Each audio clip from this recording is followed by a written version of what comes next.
The last city council meeting, there was some discussion about the future of Playland Park. Apparently there's some fragility as to the future, whether it will become a public park or whether it's going to become parkland, and whether the city of Rye will continue to have access to it.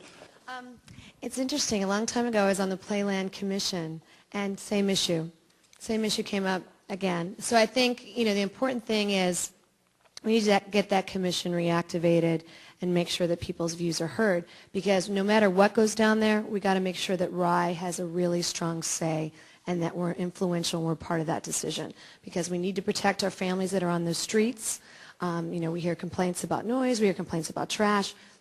We got to make sure that our public feels good about what happens there. Yeah, thank you.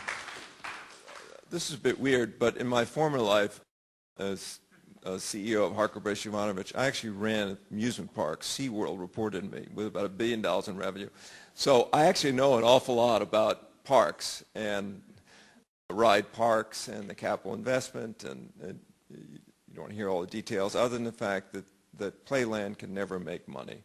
The county's always going to lose money, and if I could have a whole 4-hour session on the economics of ride parks and so on, and I'll just sum it up. It can never make money. It'll always lose money. So the question will always be there at the county level, from one year to the next, what are we going to do? And I think that we need to work with our county legislator and come up with a plan. Essentially, I think what it should be turned into is more of a passive park. But if we wait to react, because this problem is never going to go away. There's just no way they can make any money. So I think what we ought to be doing is working with our county legislatures and our state legislators as a way to turn this into another kind of parkland. But there's a reason why it's the only municipality that in the nation running an amusement park. It's not government's role to do that. So,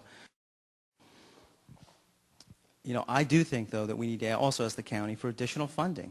If you look at some other places, I think grasslands, they get overflow because of the overflow into their community. They get funding, additional funding. Those are the things that I want to look into and say, look, there is a cost to the city of Rye. The overflow down Forest Avenue and the garbage and the extra police, we want additional funding, for that asset.